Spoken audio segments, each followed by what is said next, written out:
Welcome back, everyone. On behalf of Forge College, I'm absolutely thrilled to guide you through today's explainer on understanding Ethereum testnets and network configuration.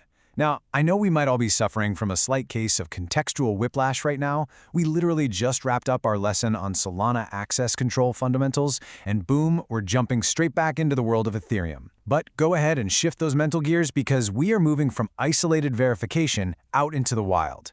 Today, we are setting up our ultimate sandbox, testnets. This is where we bridge the gap from designing tests locally to actually executing them in shared public environments. Here is the engineering schematic for today's explainer. First, why use Ethereum testnets? Second, the core network settings. Third, dissecting the Hardhat config. And finally, the pre-flight validation workflow. Section 1. Why use Ethereum testnets? It's time to step into our shared public sandbox. Look, if you deploy directly to mainnet without testing, you are taking on some genuinely terrifying financial risk. Imagine spending $50 on real gas fees just to realize you made a typo in your Hello World contract. Ouch. That's exactly where testnets come in. They give you a free, shared environment that perfectly approximates mainnet. When we look at our three main environments, think of local Hardhat as your private, isolated lab with auto-generated accounts. Public testnets like Goerli are your proving grounds where you use your own developer private key. And mainnet, that is full-scale production. Real value, chain ID 1, where ironclad secure key management is absolutely mandatory.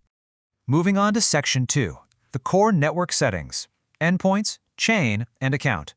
Connecting to a testnet means you need to assemble three core blueprint components: your endpoints, your chain identity, and your account configuration. The first piece of that puzzle is the RPC endpoint. This is quite literally the communication pipe, an HTTP or WebSocket URL that your deployment tool calls to reach the Ethereum network. It's the bridge connecting your local machine to a public node.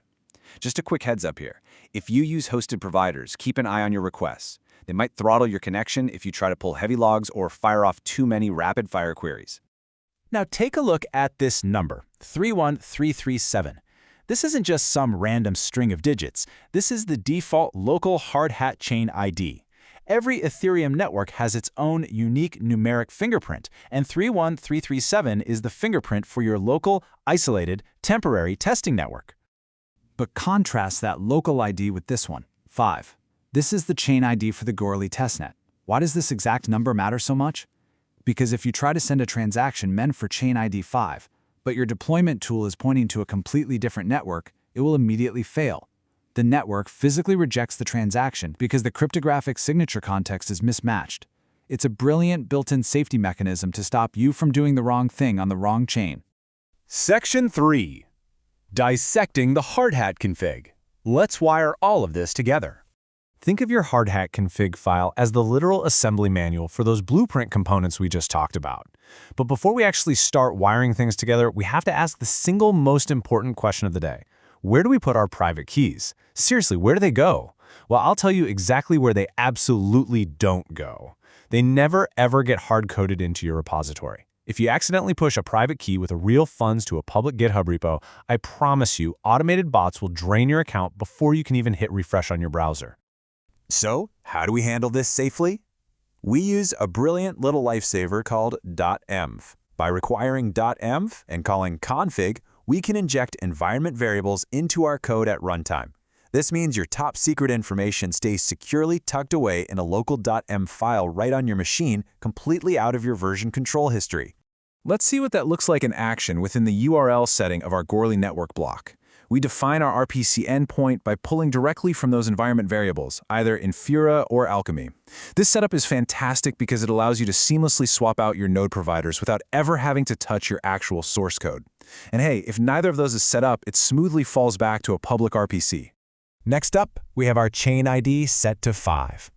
Notice how we are setting this explicitly in the config. We do this entirely to prevent Hardhat from trying to guess or infer the network ID on its own. By explicitly defining the chain ID right here, we instantly catch any network configuration errors before we even attempt to hit that deploy button.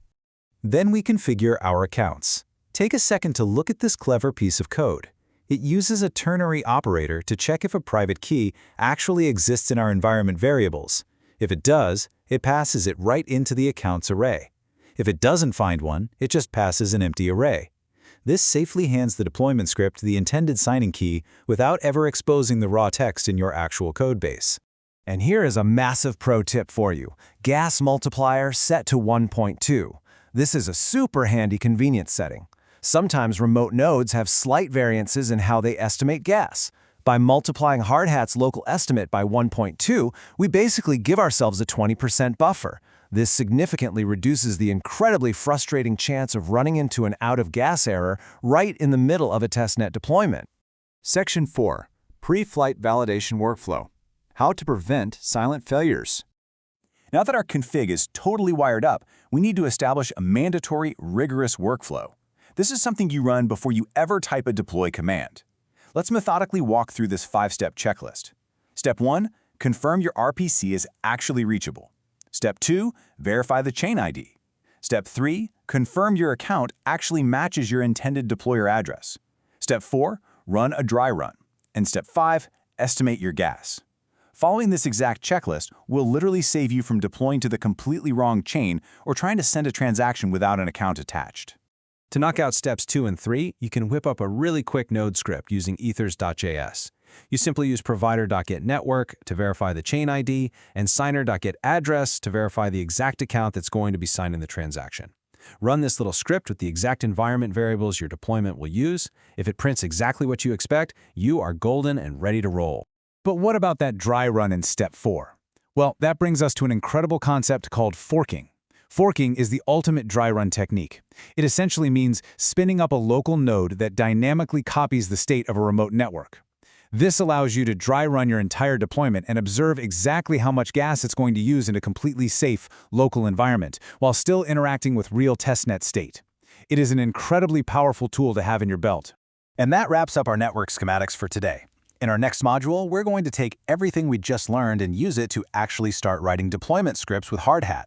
Before you jump into that lesson, please make sure you prepare your local.env file with your RPC URL and your test private key. As a reminder, this explainer was brought to you by Forge College, and if you want to dive deeper into this track and master these concepts, please head over to forge.college for more amazing Web3 content. I want to leave you with one final thought before you attempt your first real deployment. Are your pre-flight checks green? I challenge you to make absolutely sure that your validation script runs perfectly before you move on to the real deal.